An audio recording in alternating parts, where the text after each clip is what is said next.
या आकाशाला नमस्कार, या प्रकाशाला नमस्कार, माथा जिथं झुकतो त्या धरतीला नमस्कार, ज्यांनी सृष्टी निर्माण करून चमत्कार केला त्या परमेश्वराला विशेष नमस्कार. माता आणि माती यामध्ये फक्त वेलांटीचा फरक असतो.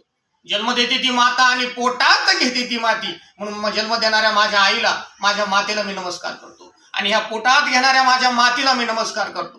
ज्ञानवंत, गुणवंत, नीतिवंत, प्रज्ञावंत, शीलवंत, सन्मान्य व्यासपीठ आणि व्यासपीठावरील सन्मान्यांना मी विनम्र नमस्कार करतो. माझं नाव विशाल सुमन पुरी. अर्थात आजचा स्पर्धेचा विषय आहे आई. आई आपल्याला काय, प्रत्येक जण आपल्याला आपल्या वयाने ओळखत असतो. आपलं वय 40, 42, 43, पण एकच व्यक्ती या जगात आहे जी आपल्या वयापेक्षा आपल्याला 9 महिने अधिक जास्त ओळखत असते. ती असते तुमची आमची आई. ती 9 महिने आपल्याला गर्भात ठेवते, वाढवते. ज्यावेळेस आपण या जगात येतो त्यावेळेस एक नाळ जुळलेली असते.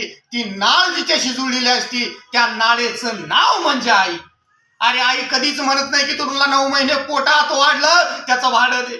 आई कधीच म्हणत नाही तुला नाहू घातलं, माखू घातलं, चल त्याचे पैसे दे.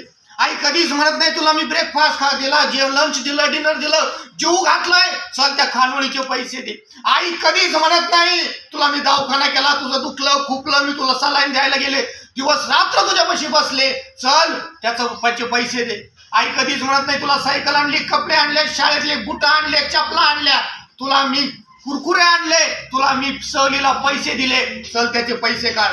तुझ्या लग्नामध्ये मी मानपान केला, साड्या आणल्या, तुझ्या लग्नात मी तुझ्या बायकोला सुनेला मी दागिने केले, चल त्याचे पैसे काढ. अरे कधी आईने सगळं जग सुट्टीला जातं, कुणी रविवारी सुट्टीला जातं, कुणी आई कधी सुट्टीवर जात नाही. ती तापानं फणफणलेली जरी असती ना तरी ती तुमच्या आमच्यासाठी काय करते रे, स्वयंपाक करते रे.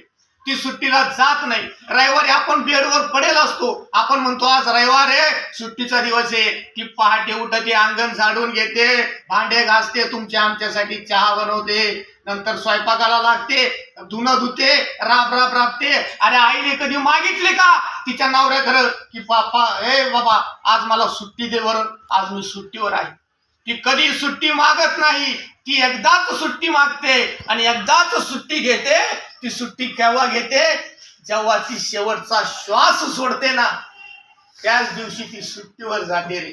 वैकुंठात जाते, त्या परमेश्वराकडे जाते आणि त्याला सांगते बाबा रे माझ्या लेकराला सुखी ठेव. तिचं आयुष्यभर दुखणं एकच असतं की तिला तिच्या लेकराला काहीतरी द्यायचं असतं. तिच्या मुलांमध्ये मुलींमध्ये तिचा जीव अडकलेला असतो. ती असते तुमची आमची आई. आई कधीच काही मागत नाही. तिची एकच इच्छा असते की माझ्या पोटात वाढलेलं पोरग, मुलगी, मुलगा याचं आयुष्य सुख समृद्ध होऊ दे. एक छोटीशी कविता सांगतो. 9 महिन्याचं भाडं माय कुणाला मागते, दिला पुटूचा तुकडा माय जन्माला जागते, नाही मागत परत टाळू भरलेलं तेल, नाही मागत परत टाळू भरलेलं तेल. तिच्या डोळ्यातलं पाणी बाई कुणी नेलं, तिच्या दुधात घडला साऱ्या जगाचा दगड, तिच्या विनरे भाकर लागे वातड. अनाथाला विचारावं कशी असते रे आई, आंधळ्याला विचारावं कशी दिसते रे आई.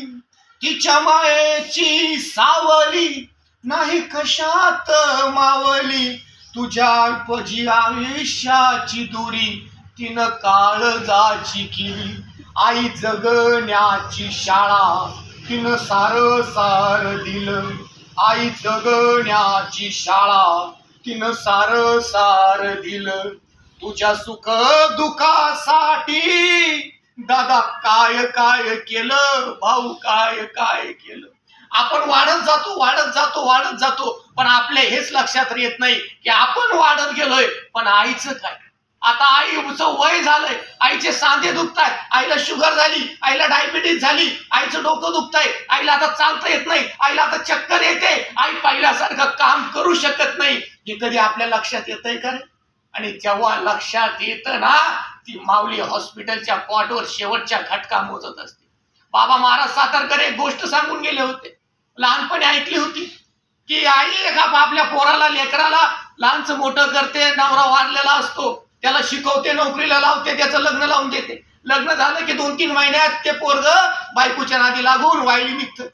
मग ती बायकोचे लाड करतो, आईला विसरून जातो. आई सकाळी उठते, स्वयंपाक करते, एकदा केलेला स्वयंपाक तोच दुपारी तोच संध्याकाळी खायचा. सकाळी जर कालचं जर उरलं तर ते शिळं खायचं. असे दिवस काढलेले. तरीही भगवंताला म्हणते माझ्या मुलाचा प्रपंच चांगला होते. एक दिवस त्या मुलाची बायको त्याला म्हणते, सांग तुझं सगळ्यात जास्त प्रेम कुणावर आहे? तो म्हणतो आईवर आणि तुझ्यावर. नाही म्हणे, या दोघांपैकी एकाच सांगावं लागेल. शेवटी बायकोचा हट्टा पुढं देव सुद्धा अद्भुत झाले. तर हा तर माणूस आहे. तो म्हणला माझं सगळ्यात जास्त प्रेम फक्त तुझ्यावर आहे. ती बाईच ती म्हणाली नाही, सिद्ध करा. ते म्हणे काय करावं लागेल? तुम्हाला तुमच्या आईचं काळीच घेऊन यावं लागेल. पोरगं थोडा वेळ गोंधळलं, हिने तिकडं वाकडं तोंड केलं. म्हणे तर मग तुमचं माझ्यावर आता प्रेमच नाही. शेवटी पर्याय नव्हता. रात्री झाली, स्मशान शांतता होती, रात्रीचा काळोख होता. पोराने हातात खंजीर घेतला, लपत लपत लपत लपत घरापाशी गेला. आई झोपलेली होती. गापकान तिच्या काळजात खंजीर गुपासला, काळीच बाहेर काढलं. अंधारात पळत घराकडे वेगाने सुटला. दगडाला ठेच दगडामध्ये आला, दगडाने अडकला, फाप दिशी खाली पडला आणि त्या काळजातून आवाज आला, बाळ तुला कुठं लागलं तर नाही ना?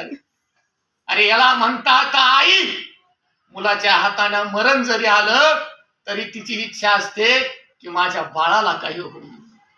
आई हा सागर आहे, आई हा समुद्र आहे, आई गीता आहे, आई कुराण आहे, आई बायबल आहे, जगातलं सर्वश्रेष्ठ देवस्थान